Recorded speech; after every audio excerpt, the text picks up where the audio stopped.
चलिए अब नजर डालते हैं उत्तर प्रदेश की 10 बड़ी खबरों पर। तो सबसे पहली खबर, खाने पीने की चीजों को लेकर उत्तर प्रदेश सरकार के पुराने आदेशों पर भले ही विवाद हो, लेकिन नया अध्यादेश बेहद जरूरी लगता है। नए अध्यादेश में खाने पीने की चीजों में थूक मिलाना गैर जमानती अपराध माना जाएगा। उत्तर प्रदेश के मेरठ से एक बुजुर्ग को डिजिटल अरेस्ट कर 28 लाख की ठगी का मामला सामने आया है। बुजुर्ग के पास फोन आया और उससे कहा गया कि उसका आधार कार्ड पर एक नंबर चालू किया गया है जिससे अवैध काम किए जा रहे हैं, इससे निपटना है तो पैसे दो। यूपी उपचुनाव को लेकर डिप्टी सीएम केशव प्रसाद मौर्य ने सपा मुखिया अखिलेश यादव पर निशाना साधा है। उन्होंने कहा है कि अखिलेश यादव चुनाव का इंतजार करें। 2017 में हम मिल्कीपुर जीते थे, 2022 में थोड़े अंतर से हार गए थे, लेकिन इस बार फिर से हम इस सीट पर कमल खिलाएंगे।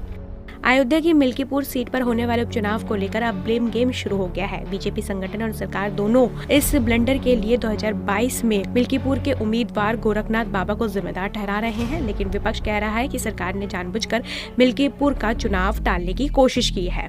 मिल्कीपुर विधानसभा सीट के लिए उपचुनाव टालने पर सपा आक्रामक हो गया है। फैजाबाद जिले की मिल्कीपुर विधानसभा सीट के समीकरण में ऐसा क्या है जो सपा फ्रंट फुट पर आ गई है। समाजवादी पार्टी के वरिष्ठ नेता और अयोध्या से सांसद अवधेश प्रसाद सिंह का मानना है कि उत्तर प्रदेश के मिल्कीपुर से उनकी पार्टी हजारों वोट से जीतेगी। उन्होंने भारतीय जनता पार्टी पर आरोप लगाया है कि वो इस सीट से हारने का डर रखती है। उनका यह विचार है कि भाजपा के लोग जानते हैं कि यह वो सीट हारेंगे और समाजवादी पार्टी इसे जीत लेगी। चुनावों की तारीखों के ऐलान के बाद बीएसपी की सुप्रीमो मायावती ने अकेले चुनाव लड़ने का ऐलान किया है।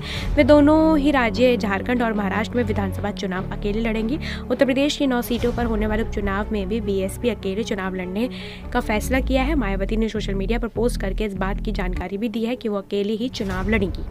दिल्ली के मुख्यमंत्री आतिशी ने शपथ लेने के बाद प्रधानमंत्री नरेंद्र मोदी से शिष्टाचार मुलाकात की। आतिशी ने 21 सितंबर को दिल्ली के मुख्यमंत्री का पद ग्रहण किया था। वह राजधानी दिल्ली की तीसरी महिला मुख्यमंत्री बनी है और इन तीनों में सबसे कम उम्र की भी है। राज्यपाल वीके सक्सेना द्वारा उन्हें दिल्ली के 8वें मुख्यमंत्री के रूप में शपथ दिलाई गई। यूपी में 10 में से 9 विधानसभा सीटों पर उपचुनाव की घोषणा कर दी गई है। अयोध्या की एक विधानसभा सीट मिल्कीपुर के लिए घोषणा नहीं की गई है, पर अब इस सीट पर उपचुनाव का रास्ता साफ हो जाएगा। जी हां, भाजपा नेता बाबा गोरखनाथ ने इस सीट पर पूर्व विधायक अवधेश प्रसाद के खिलाफ दाखिल की गई याचिका वापस लेंगे।